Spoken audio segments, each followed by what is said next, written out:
Hello and welcome to Science in 5, WHO's Conversations in Science. I'm Vismita Gupta-Smith, and we are continuing our conversation about vaccines. Answering questions about vaccines today is Dr. Catherine O'Brien. Welcome, Kate. Thank you. It's nice to be with you again today. Kate, the first question I wanted to ask you was, getting vaccinated, does that prevent infection? And what if we get COVID after getting vaccinated? Can we still infect others? So this is a great question, Vismita.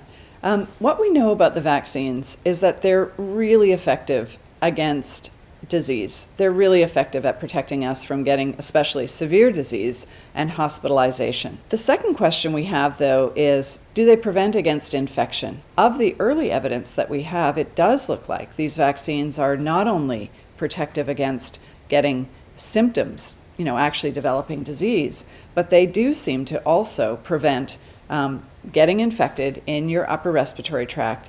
It looks like they might, even if you do get infected, also reduce for how long you're infected.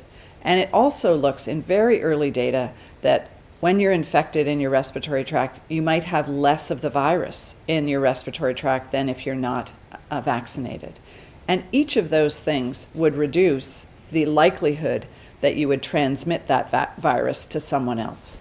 So these are really interesting results that are starting to come out, but I really want to emphasize how early they are. That means that we only have 1 or 2 studies. We also don't have these results for each of the vaccines that are now out there. And as everybody knows, there are a number of vaccines that are being used around the world. So this is the reason why we keep emphasizing that as vaccines are rolling out, as we're in this early phase of the use of vaccines, people need to continue to wear masks and continue the other interventions that are keeping us safe and reducing transmission